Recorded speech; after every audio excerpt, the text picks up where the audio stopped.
This is Sarnia Lambton Daily for Monday, April 6th. Good evening, I'm Terry Doyle. The number of positive cases of COVID-19 at Landmark Village in Sarnia continues to increase. Lambton Public Health now says there have been 20 people affiliated with Landmark Village test positive for the virus. This includes 14 residents and 6 staff in total, including 4 residents who have passed away.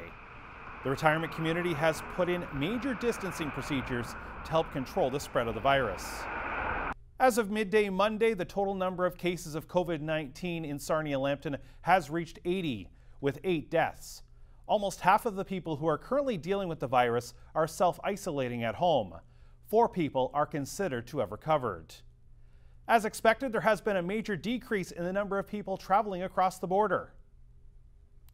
Since March 21st, the number of passenger vehicles entering Canada is down 94%.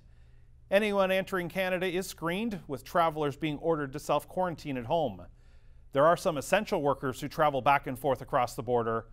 Truck traffic has seen a 38% decrease since March 21st.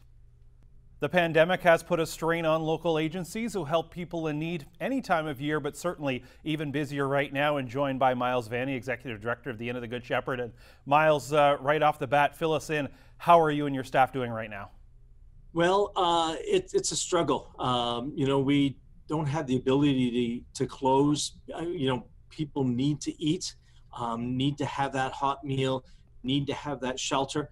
And we've got a wonderful team of staff and volunteers that are committed to keep open and keep feeding people and looking after their needs. So we're really blessed that way to have that support and the community support to help us do that. Yeah, we'll get to that. It's certainly been, we've seen that people coming out. What have you seen in terms of just the need and the demand for resources? Of course, we've seen an economic hit with what's gone on right now, and you're already supporting a good number of people already, but what have you sort of seen since this has taken off over the last few weeks? We've seen that start where we're getting new people calling in, new people who are concerned about, I've lost my job, I've been laid off, because this is just so widespread, so across the board. All sectors are hurting, and the employees too. So we're getting those calls now saying, can I get help? Can I get assistance? And we're saying, of course we're here for that. And so we're seeing some of those numbers start to climb up a little bit. We expect it's going to probably come more in the next couple or 3 weeks, as people have got that last paycheck has now come in, and they've got enough to last them for a little bit. And then when that runs out, then that's going to be really a need for people. And particularly as much as the government's trying to put those programs in place for EI and that sort of stuff, there is such a backlog of people, and a huge number of people that they've never anticipated before, looking for EI, looking for caseload help from Ontario Works, that it's tough getting people signed up in a timely fashion. So we're here to provide that support to help bridge that until those other supports are there for folks. What's the message you have for people who are looking for some help so that they maybe go through proper protocols, especially right now when it comes to safety, and not overrun and sort of overload your staff? Well, first of all, from a stress point of view, we're open and we're here to help people. And I think that's sometimes the first message they need to hear, because people are worried about being abandoned. They don't have the luxury to go to a grocery store and stock up. And so we're there for folks. Secondly, we're still doing our food bank. We're still doing our meal program. We're just doing it a little different to make it safe for everybody. So rather than coming in and doing your own choice of shopping or sitting in the dining room and having a meal, we're going to feed you, but it's all takeout now. So you can come to our door in the morning during food bank hours, and we'll give you a pre-packed box of food along with some fresh stuff so that you can carry on. So you're not really coming into the building, not shopping, not associating. We're asking people to line up outside, making sure there's that distancing so that they can come in. Same at the mealtime. Come to the door. We've got a hot meal for you to go, and you can take that and enjoy that meal. So we're watching all those distancing needs, the sanitizing needs, all that sort of stuff. The other program that we've kept going, which we feel is really vital for people, is our income tax program. And some people are wondering, well, the government's delayed it. You don't have to report till June, so why do we need to do that? but everybody is entitled to this carbon tax benefit refund, and so we can get some money for people literally within 2 weeks, and that money can help bridge that gap between employment and EI. It could mean that they don't have to come to the food bank for a couple of weeks because they've got that money coming in. So that's really critical for us, and we're still processing income tax returns. Folks can just drop the information off at our door, and we'll look after it, e-file it, call you back, let you know what it is, and then in May or June, when it's all cleared up, they can come and pick up their paperwork. But we want to make sure that support is there for folks. Myles, last time you were in our studio, probably just as this was really ramping up, shutdowns were getting put into place. You talked about the fact there was tens of thousands of pounds of food and literally getting into hundreds of thousands of dollars of donations potentially at risk, or definitely at risk because of cancellations of events and fundraisers. The community stepped up. We saw contactless drive-by food drives. We saw many things. Give us an idea. First of all, it's had to be rewarding the way the community stepped up, but where do we stand right now? You know, in such a terrible situation we're facing, this is a huge silver lining. To see the community respond, I think initially people were reacting and it's like, I have to look inward. You're trying to protect your family, protect yourselves, you're buying your toilet paper, all that sort of stuff. But once they got past that first reaction, we've started to see people realize this is big and this is hurting everybody, so many people. And they're starting to look outward. How can I help? And that's the true nature of, I think, of the human spirit coming across, and particularly so strongly here in Sarnia, Lambton. So we've had a couple of food drives, the drive-through food drive at London Road Centre and the drive-by. We've had people going online and making donations, and companies donating, and organizations and churches and service clubs to help fill that gap.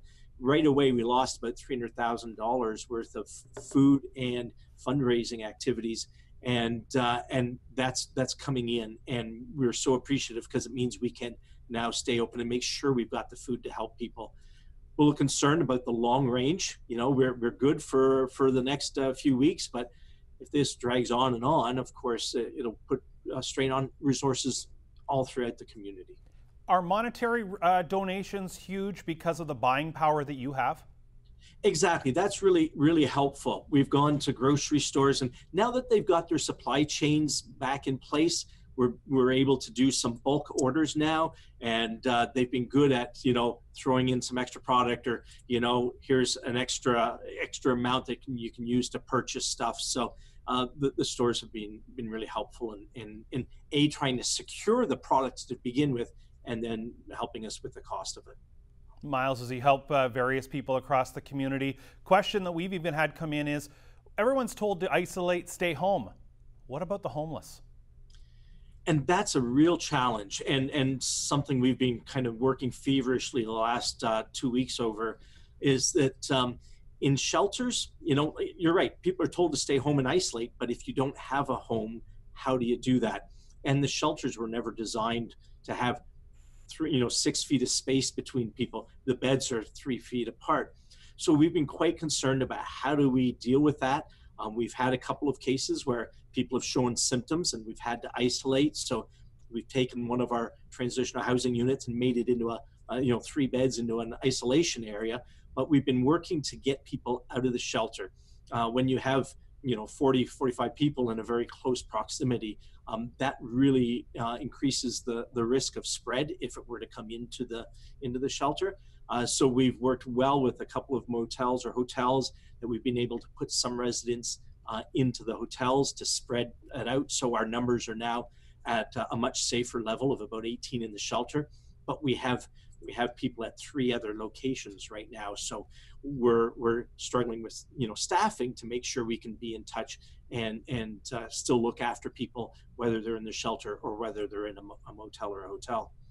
The other thing we've been working on is an isolation site, an off-site isolation site. So if we start getting more people with symptoms, we can move them into that and have that as a secure place where we can ensure there's good isolation and less risk of spread. Myles, for people watching us here tonight, you kind of touched on it earlier, but to summarize, someone watching us right now wants to help. What's the best way they can help you right now?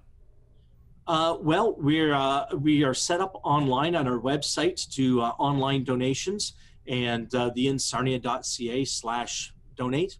And those funds that we're using are for our COVID response, whether it's for the extra staffing we need, whether it's the food we need to purchase, whether it's helping people with other needs.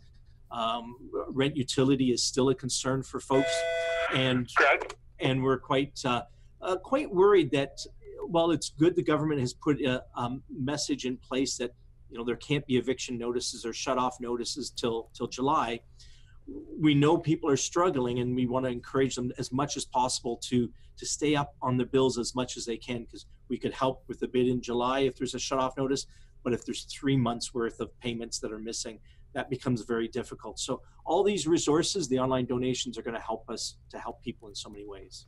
Well, Myles, we appreciate you giving us some time. We can tell it's a busy time there over at the Inn of the Good Shepherd. I've got a little bit of news for you as well, that with your TV and with our friends at Cogeco as well, there is a $2,000 donation coming to the Inn of the Good Shepherd on behalf of Cogeco to help out with the local drive as well. Thank you. Thank you so much, Terry. And it's that kind of community support that is meaning we're able to be there for people. Thank you. Myles, to you and your staff, keep up the great work. Thanks. That's Sarnia Lambton Daily. We'll take a break. More to come right after this.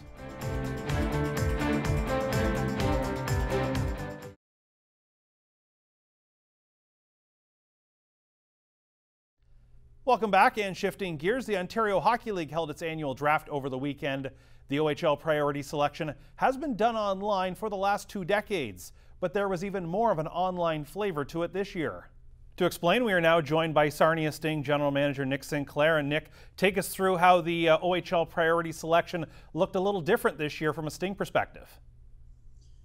Yeah, it was definitely a very unique, so to speak, and with everything that's going on right now in the world and society, we tried to make the best of it, and weren't the only team in that situation, but normally we're together for 2 or 3 days leading into the draft, our scouting staff, and still kind of refining some areas of our list, and maybe some different areas of groupings of players that we're looking at certain points in the draft. And ultimately, come together Saturday morning around a big table in the boardroom and get to work. But this year, we were all on a Zoom video call, and some uncertainty going into it, and whether there'd be any technical issues, I guess, first and foremost, and just how it would all kind of gel together through the course of the day. But all in all, I thought it went very well. We were happy with the way the day went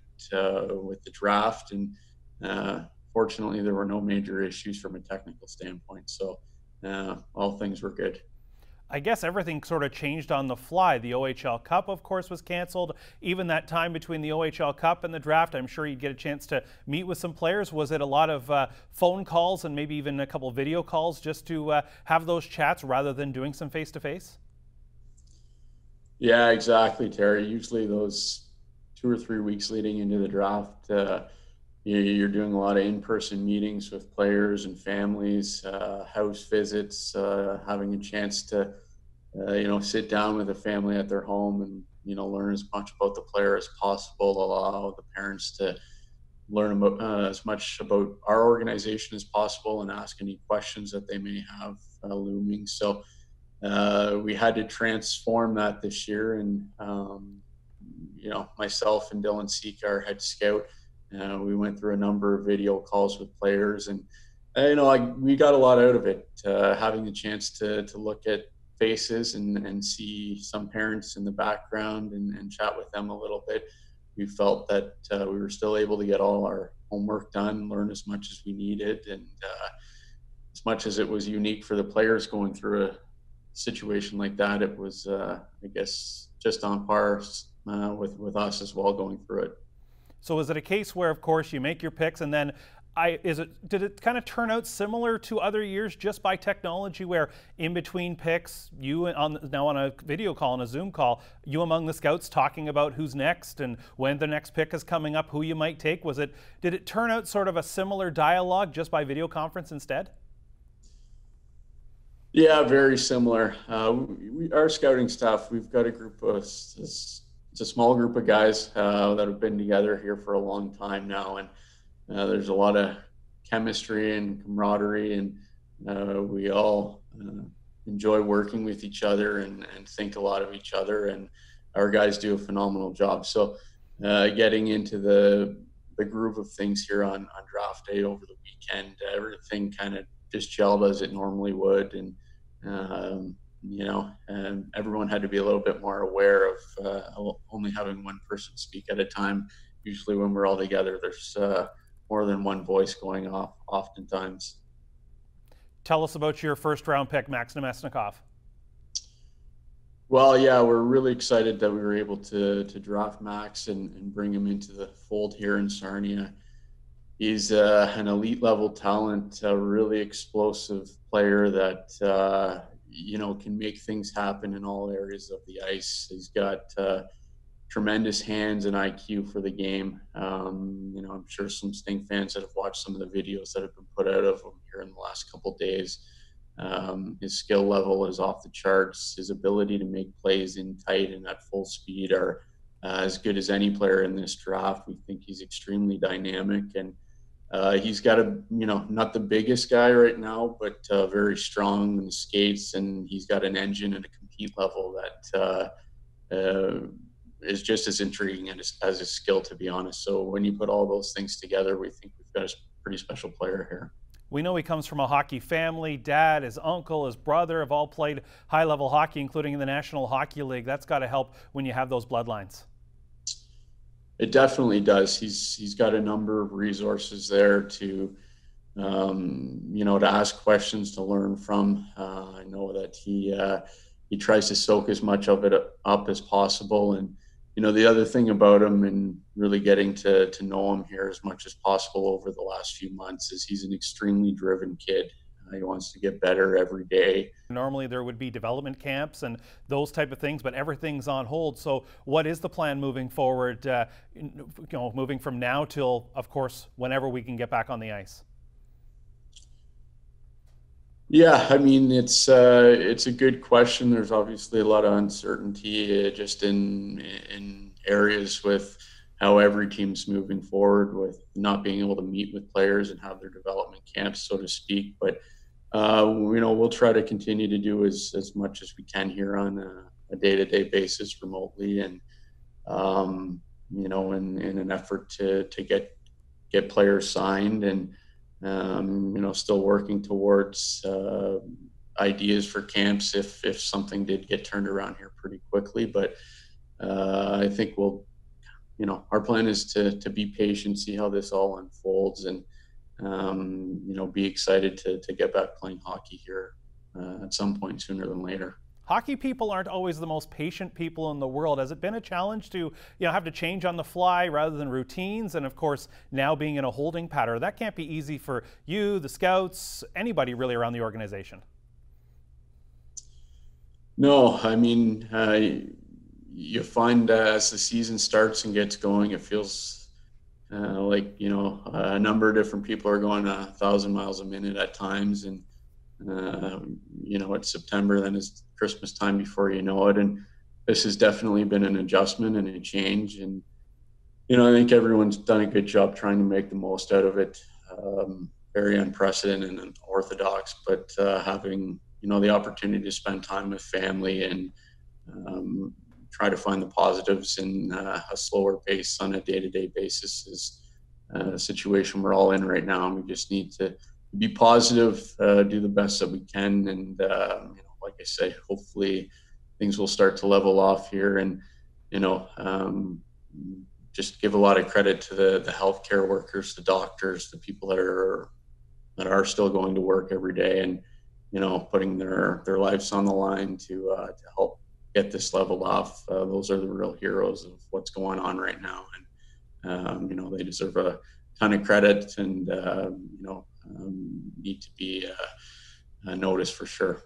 Well, Nick, we certainly echo those sentiments as well, and all the best to you, and stay safe, and we'll talk to you soon. Okay, thanks, Terry. Let's go to Commerce, Michigan now, where the third overall pick in the OHL priority selection, first round pick by the Sarnia Sting, Max Namestnikov joins me now. And Max, how does that feel to be chosen third overall and the first pick by the Sarnia Sting this year? I feel honored. Being drafted by such a great organization makes me proud. Looking at all the names that went through that organization, Steven Stamkos, Galchenyuk, and Yakupov, and much more. Seeing my name go through that organization is going to make me proud, and can't wait to get it started. Take me through how your season went. You played for Detroit Honey Baked, but people probably didn't get a chance to see you play, especially on this side of the border. What was your season like? I had a really good season. I put up a lot of points, a lot of goals. I played my game. It didn't end the way we wanted to, and I didn't like it the way it ended either. But I was hoping to go to Canada and win that OHL Cup, and things turned out kind of the opposite direction. But I had a really good season, and once again, I'm super excited to bring it to Sarnia. Yeah, the world certainly has turned upside down over the last little while. Everybody needs to stay safe right now. How would you describe your style of play?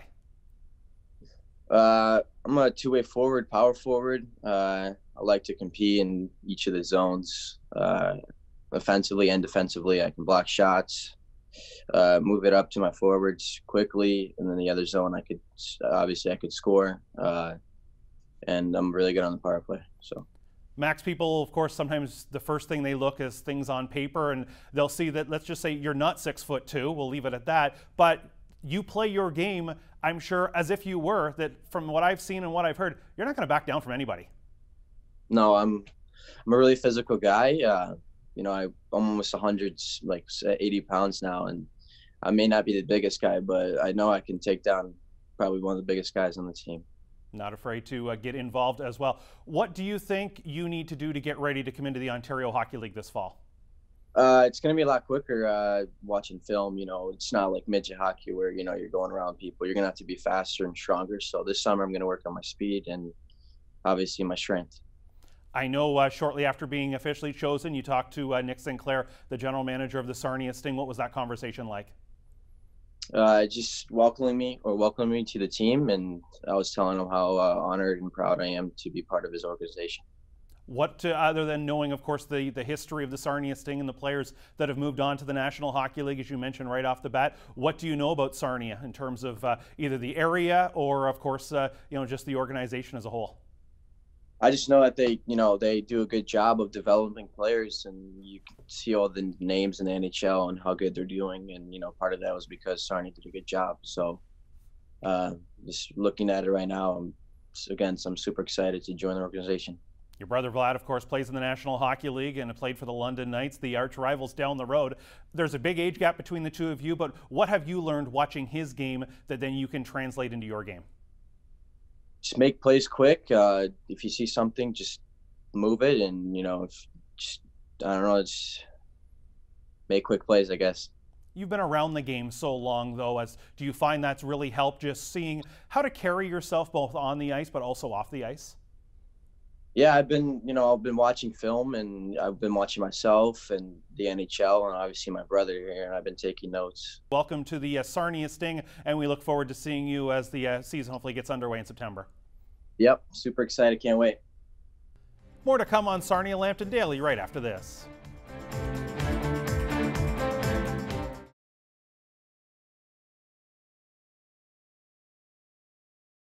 Recapping our top story here on Sarnia Lambton Daily tonight, Sarnia's landmark village accounts for 25% of the cases of COVID-19 in the region.